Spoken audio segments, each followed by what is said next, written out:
Well, g'day guys. Hope you're all doing well. It's nice of you all to join me for another stroll in the beautiful Aussie bush.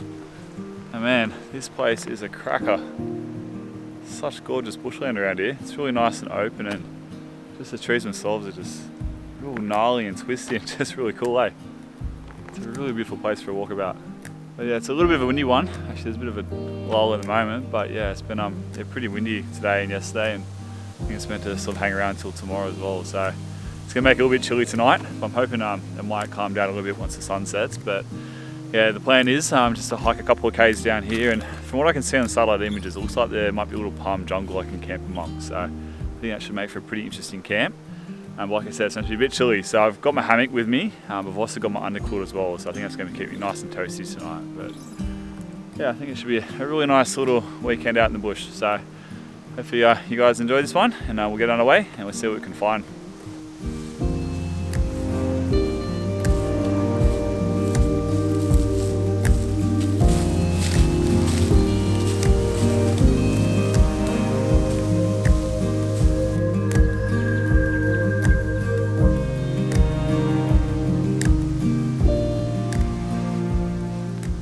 So what we've got here is a Banksia ericofolia. It's a really beautiful flower. This is a bit of bush tucker as well. So with Banksias, you get nectar inside the flowers, and particularly in the early morning before it sort of dries out or the birds get to it.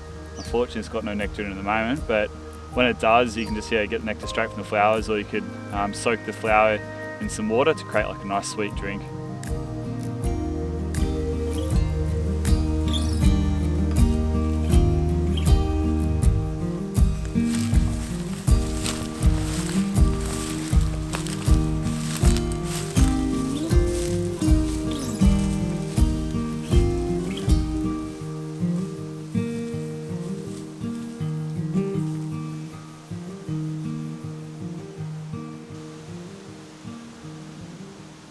Well guys, got a pretty good bit of bush tucker here. So this is called a 5-leaf native grape, and luckily this one's in fruit, which is good. So they tend to fruit around autumn coming into winter, and usually find them around these damp gullies and also on these rainforest edges. It's also got another really useful part about the plant. So because this is a vine, it sort of makes its way up to the top of the canopy. You can actually get water from the vines, like fresh drinking water. So if you cut the vine into short lengths and then blow water through it or drip the water out of it, you can get fresh drinking water, which is a really handy thing about the plant. So yeah, it's a really good bit of bush tucker, this one. Now, as the name suggests, it's got 5 leaves, and the fruit are these little black grapes about 15 millimeters or so in diameter. Now, they can be a little bit astringent, so I recommend probably not having too many of them, because they do kind of leave a bit of a furry, dry feeling at the back of your tongue and on your throat, but a few here and there definitely doesn't do you any harm, at least I haven't found. So they usually got about sort of 1 or 2 seeds inside of them, so I usually just get rid of those, but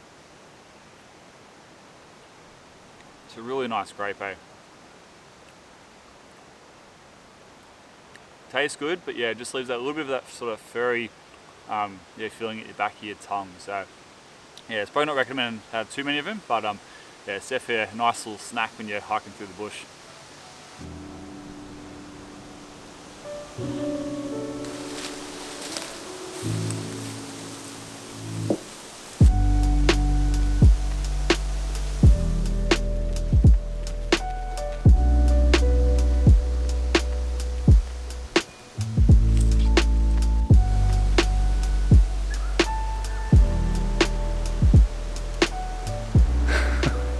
Oh man, I bloody love trees, eh?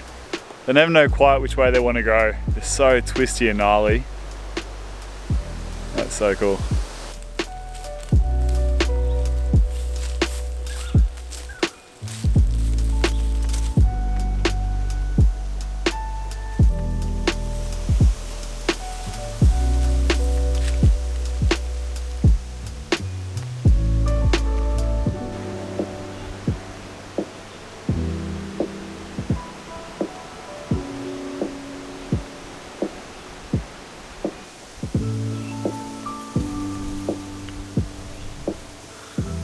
Oh man, this place is mint. That looks bloody lush down there. Oh, what a spot, hey. So I'm gonna go wander down there and see if we can find a place to maybe set up camp down there, but it's probably going to be full of mosquitoes, so it might not be the best idea, but if I don't want to stay down there, then I'll come back up here, because up around here is bloody gorgeous as well. So I really am spoiled for choice at the moment. So yeah, let's go down there and have a gaze.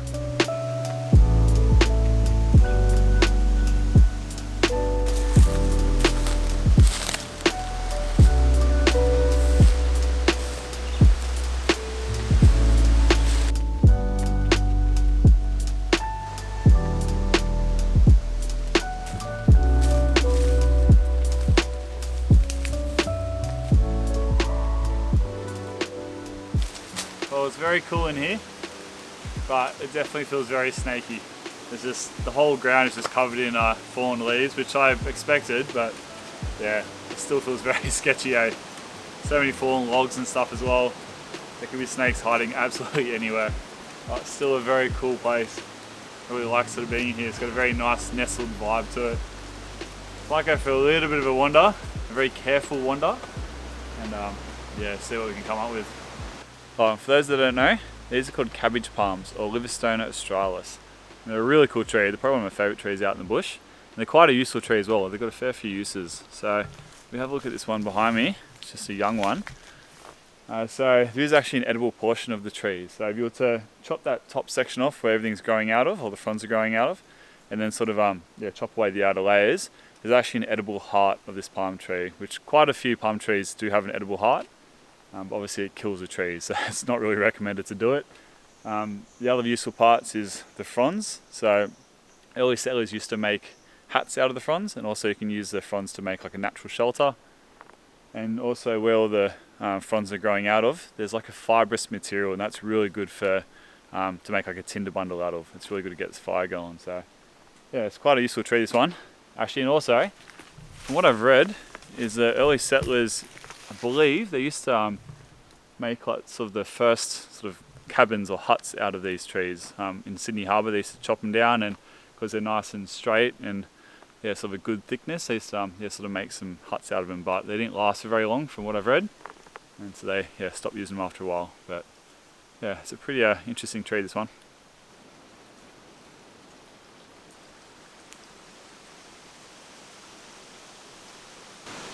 Well, we've got some water. Definitely doesn't look the most appetizing water I've ever seen. It's really dark and tannin rich and lots of sediment in it. So it'd have to require some pretty decent filtering before it's drinkable. But I have found like a nice little spot just behind me over here. Yeah, so just around here, it's actually quite clear. Yeah, so lots of clear space. Could easily string up the hammock through here. There's not a whole lot of leaves around, so I'm not too worried about sort of snakes and stuff. I'm going to clear the area a little bit. But it's a pretty good option. I'll go for a little bit more of a wander, and then I could always come back here if I can't find anything better. Alright, well, I've had a little bit of a look around, and I crossed over the other side of the creek and had a look around there, and there were some half decent spots, but there's always something wrong with it. Like either the trees weren't spaced apart correctly, or there's a big widowmaker above me. So I've come back to that original spot that I showed you guys. So I've got the creek just over there. It's a nice big clear area around me. And yeah, there's some good trees to tie off to as well. So I think this one will do me for tonight. It's about 3 o'clock as well, so I've got about 2 hours left of the light. And particularly down in this little sort of nestled gully, it's probably going to get dark pretty quickly. So I'm going to get this place all cleaned up a bit. We'll get the hammock up. We'll get some firewood and get that going. But just on the topic of a fire as well, I know it's windy today, but there's actually not much wind at all. Like, there's nothing down here. So all the wind's up in the canopy because I'm in a bit of a ditch. So I'm just going to have a very small and safe fire. But yeah, first things first is let's get the hammock set up.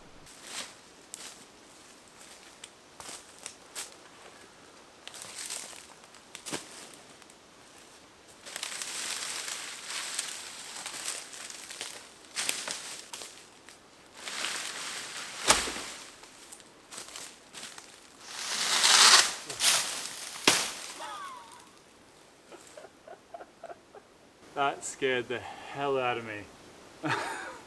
There's just a palm frond falling off the palm just there. Oh, bloody hell.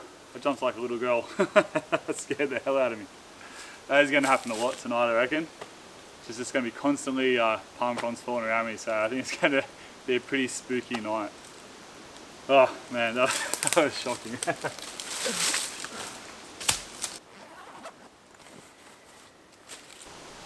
So like I said, I've got a hammock with me, so I've got a brand new Alton Goods hammock.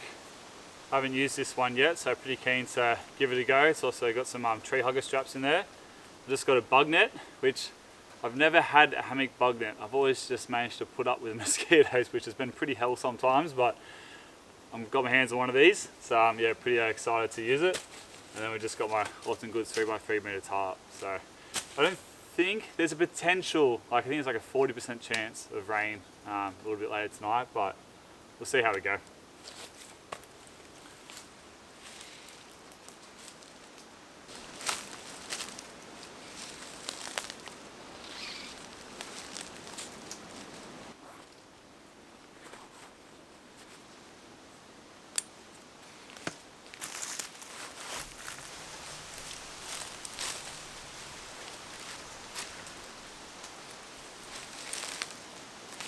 Alright, and for the Ridgeline, I've just got this little loop on the end of this Dyneema cord.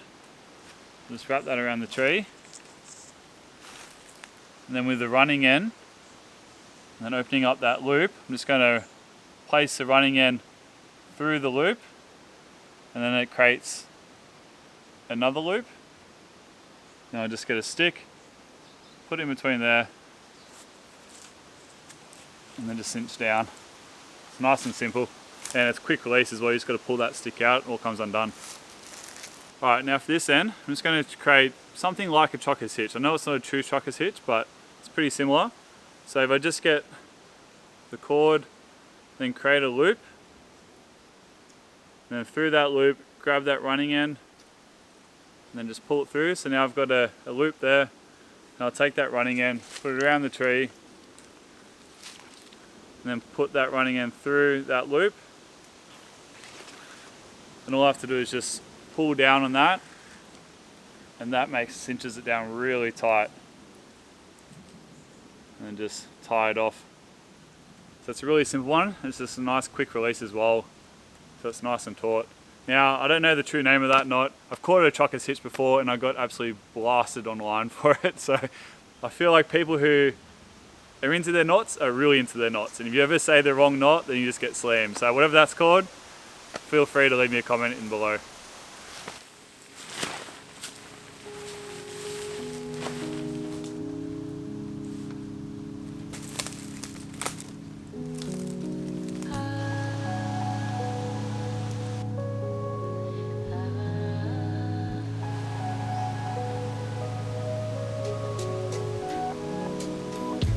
This is my new bug net. Haven't used it yet, so let's get it up.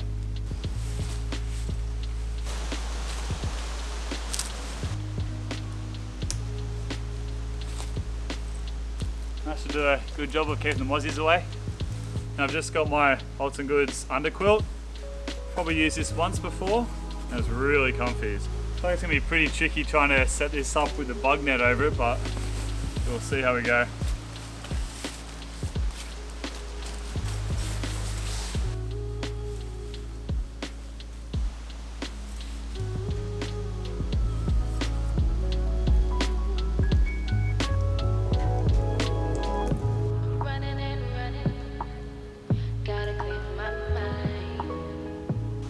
Well, that is a pretty cool looking campsite.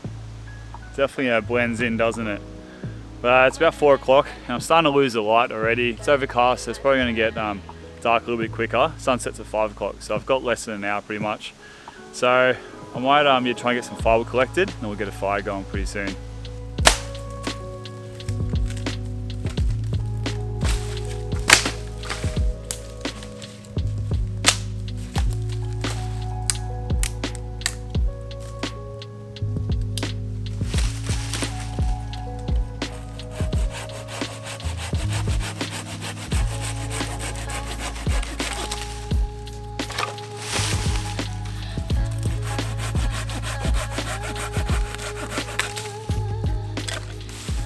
Probably have my fire about here, and I'll keep it pretty small, but I'll clear the area around me for about a 2 kilometre perimeter.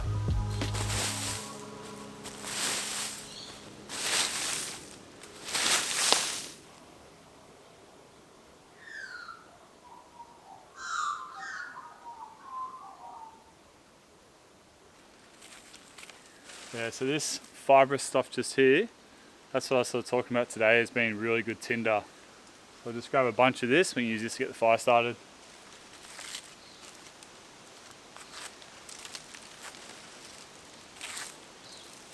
Yeah, that should do.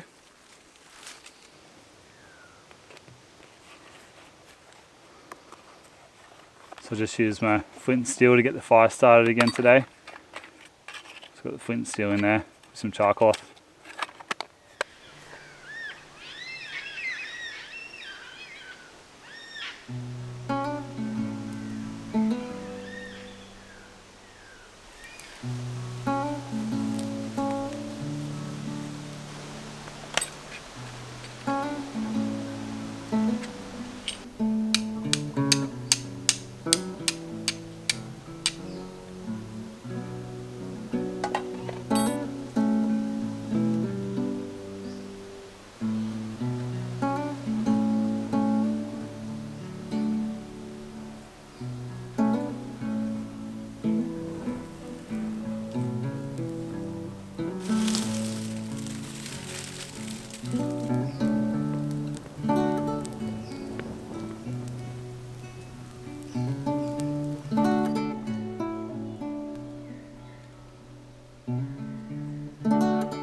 Alright, well I think it's time for a gin and tonic.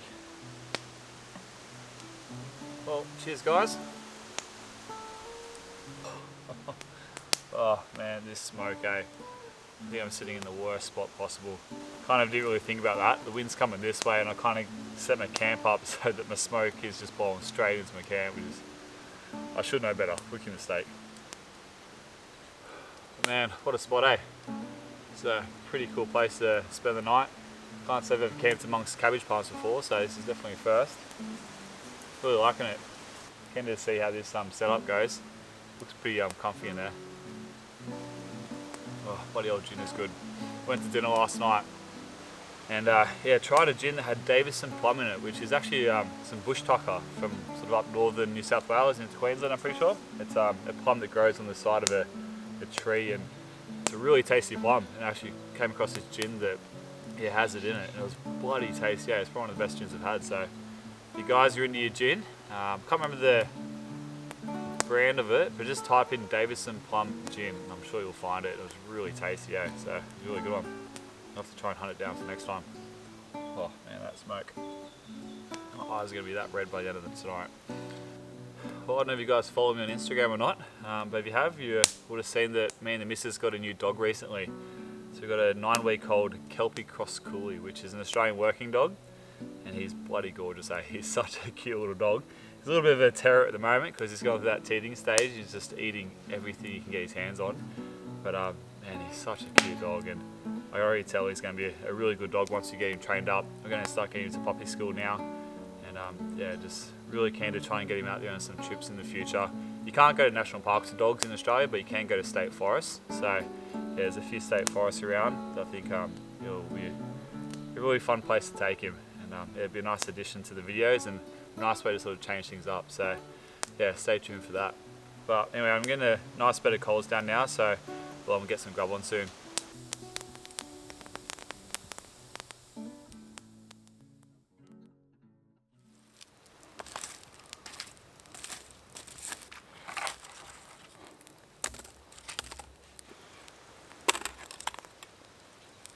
So for tonight's dinner, I've just got some lamb chops and just some broccolini, so nothing too extravagant, but still gonna be really tasty. So just my Swaggy's pantry from Core Knife and Tool. We'll pull out some herbs and we'll chuck that on the lamb.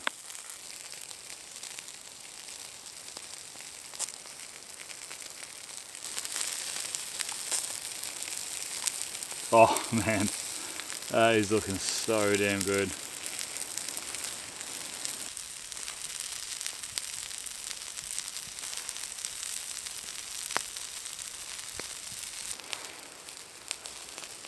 Alright, I think they're about done. So just in here, I've just got some mint jelly to go on the lamb. I love my mint jelly. Oh, this looks so bloody good. Now let's dig in.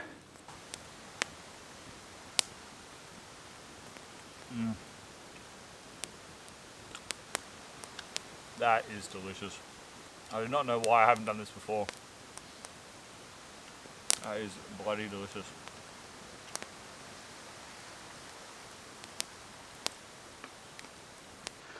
Alright, now for dessert, I'm going to make a Coxie crumble. Now it's called the Coxie crumble because my good mate Coxie, she made it for us down the coast once when we were camping and it blew my socks off, I've made it once for you guys before, but I thought I'd do it again tonight. So first up is we'll cut up the apple.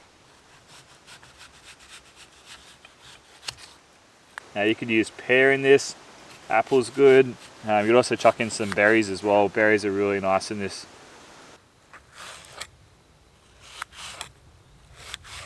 And then just in here I've got some toasted oats with some cinnamon and some brown sugar. So what I'll do first is we'll lay out the apple. And then next up we'll just put the oats on.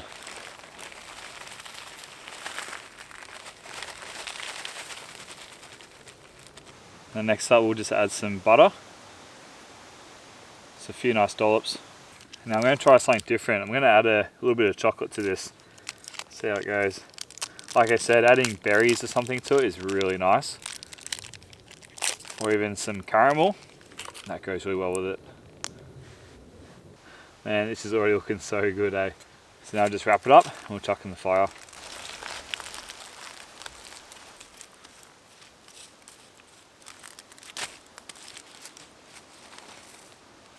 Well, it's a little bit hard to tell when it's done, but let's just call it.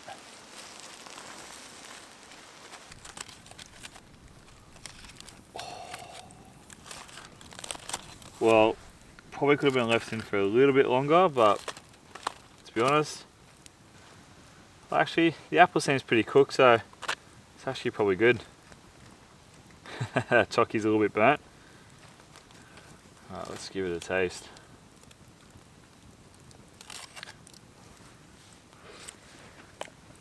Oh, oh my goodness. That is bloody delicious.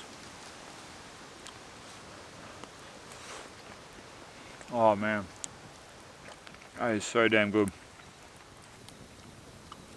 It's honestly like the best camping dessert.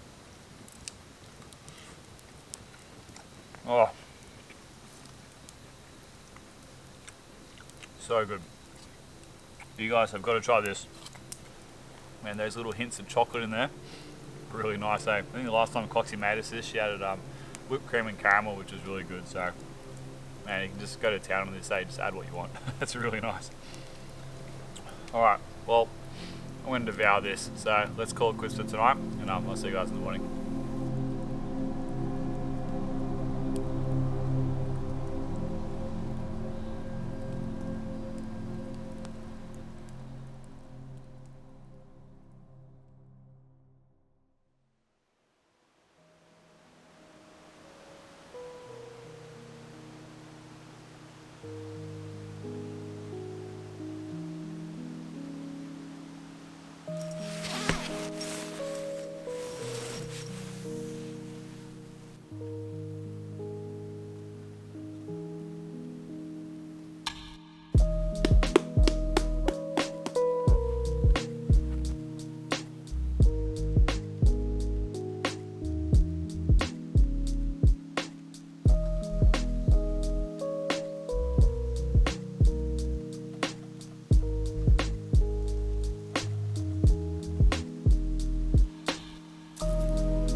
Well, good morning guys. So, pretty nice morning to wake up to in this little palm jungle here.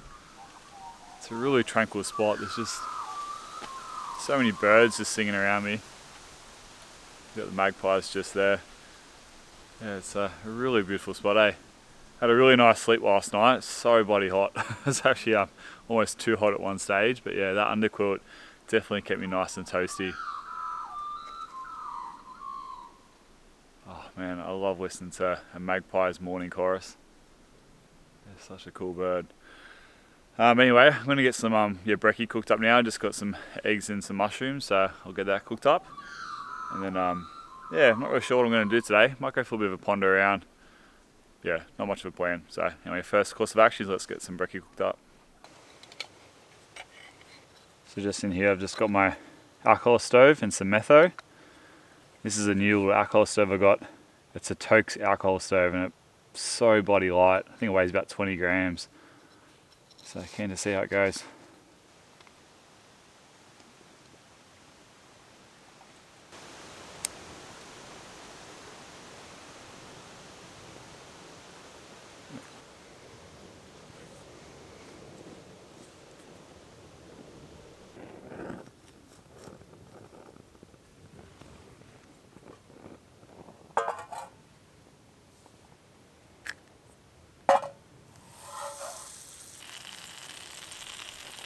So I've just got about 3 eggs in this little Nalgene bottle. I find it's a good way to sort of hike eggs into the bush without getting the eggs all throughout your bag.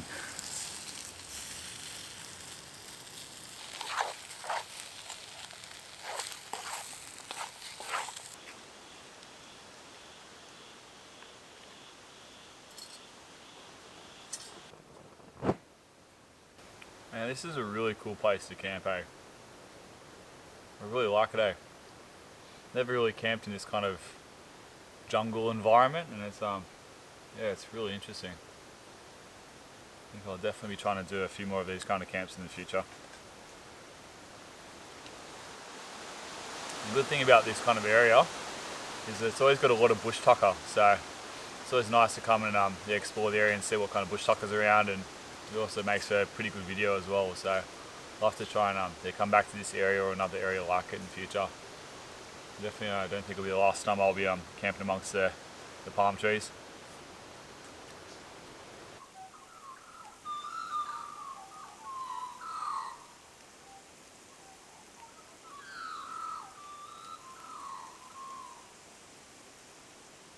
Well, I've got a little bit of time to kill, and yesterday I did see some grass trees up around the rocks yesterday, and yeah, I think they had some flower spikes on them, so I might go up and see if I can get one, and yeah, I might sort of practice my fibre friction. I haven't done a bow drill in a very long time, so I wouldn't mind yeah, so I'm trying to refine my skills, so we'll go up and we can see if we can find one.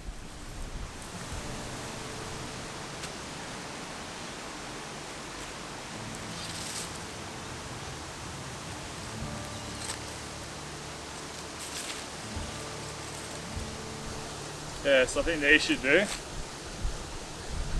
One of these, maybe this one. So yeah, this is a grass tree for those who don't know, or a xantheria. Another name is called a black boy as well, and they shoot up these flower spikes. This is the top of the plant. And then also there's a bit of bush tucker. This, when this is in flower, it's got these tiny little white flowers and they're full of nectar, and it's a really nice tasty bush tucker, that one. But yeah, you can use the flower spikes to create fibre friction. And also Aborigines would use these as spears as well. So you can also get resin from the trunk and use that as like a glue. So it's a pretty useful plant. So I might take this down to camp and see if we can yeah, use it as a bow drill. Now I've shown you guys this plant before, but just for those who haven't seen it, this is a Banksia serrata, or a sawtooth Banksia. Pretty useful plant, this one. So we start with the trunk. The timber of this is really good for burning. So it's yeah, really good slow burning timber, so it's great for cooking fires and things like that. Also the flowers on them are really useful as well. So once again, being a Banksia, like I showed you guys yesterday, when they are in flower, this one's dying off now, but there's one that's kind of in flower just there, but it's starting to die now, but they're full of nectar, so once again you can make a sweet drink from it.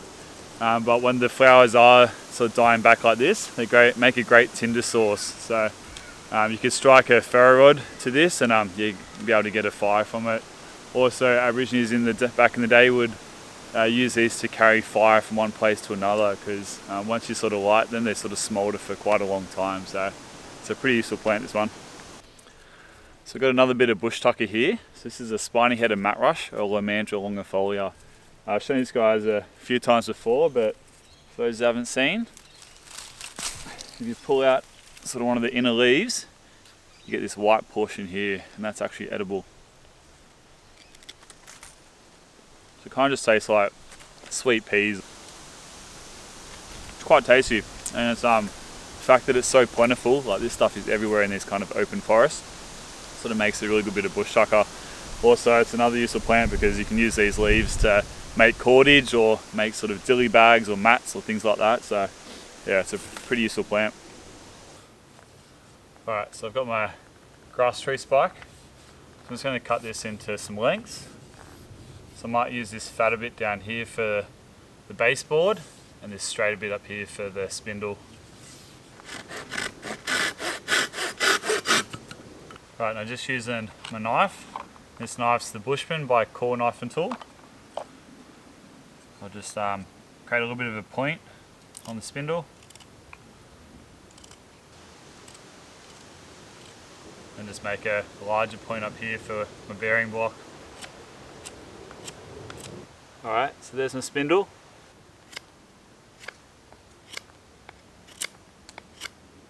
So I've just flattened out both sides of that, so that way the spindle can sit in there nice and easy.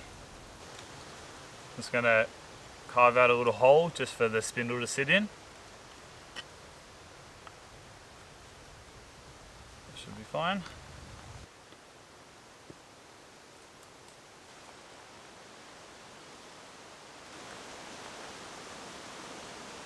Alright, I think the bow's ready. Alright, so just need to create a little spindle or bearing block. Just gets a little bit of wood.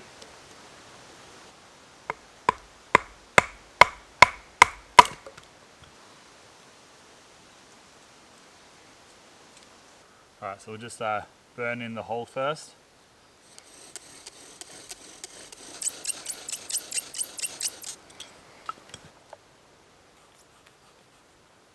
Alright, so I've just burnt the hole in, just created the little notch for the ember to fall in. Now we'll give it a go. Alright, so I've got my bird's nest. I've got a nice big leaf to catch the ember.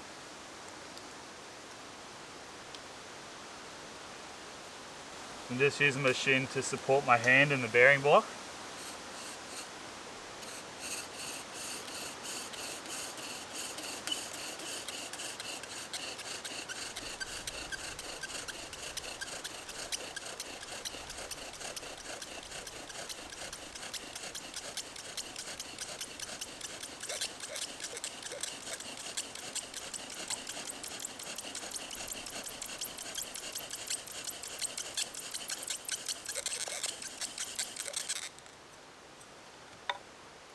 I've got a little ember now.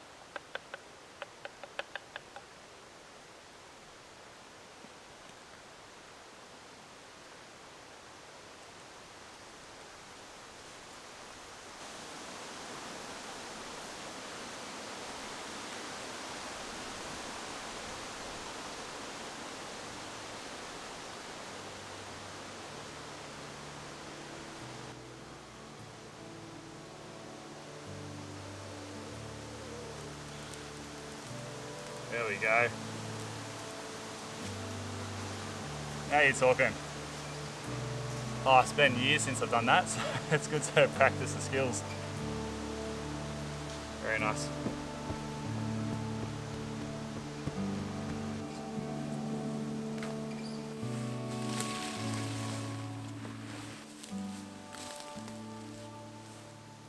Alright guys, I'll show you how I hand cut my cord. So I've just got the end and it goes around the back of my thumb and through my two fingers, and I just do figure eights of that.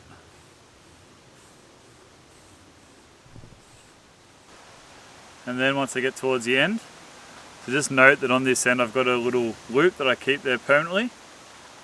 So that way it's a quick deployment ridge line when I want to get the tarp up quickly. So then I'll just take those off my fingers and just wrap around. I usually just tuck this under one of the last loops.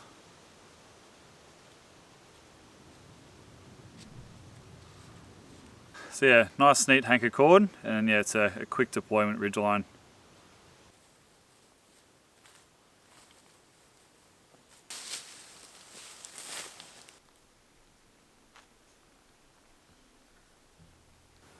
Alright guys, well camp's all packed up now. I've taken care of the fire pit, which I actually did last night. Before I went to bed I poured a couple of litres of water on it, just to make sure it's well and truly out, because as you can see, this place is a tinderbox. So the last thing I wanted to see was a stray ember going for a bit of a walkabout in the middle of the night and starting a bushfire. So that's well and truly taken care of, and I've just thrown some leaf litter over the campsite just to restore the place to its natural state. And it honestly looks like no one's ever here, eh? And that's exactly how you want to leave these places. Leave no trace, so that way the next person that comes after you can sort of enjoy the place just as you found it. Alright, well on that note, I think it's about time to wrap this one up. As always, I want to say a big thanks to all you guys watching. I really do appreciate all your support. The channel's been going quite nicely over the last couple of months, and it's good to see you guys are really enjoying the videos. So yeah, I've got some good trips coming up, so I think you guys you'll be pretty happy with what's in store. So yeah, on that note, let's wrap this one up, and I'll see you guys on the next one. Hooroo.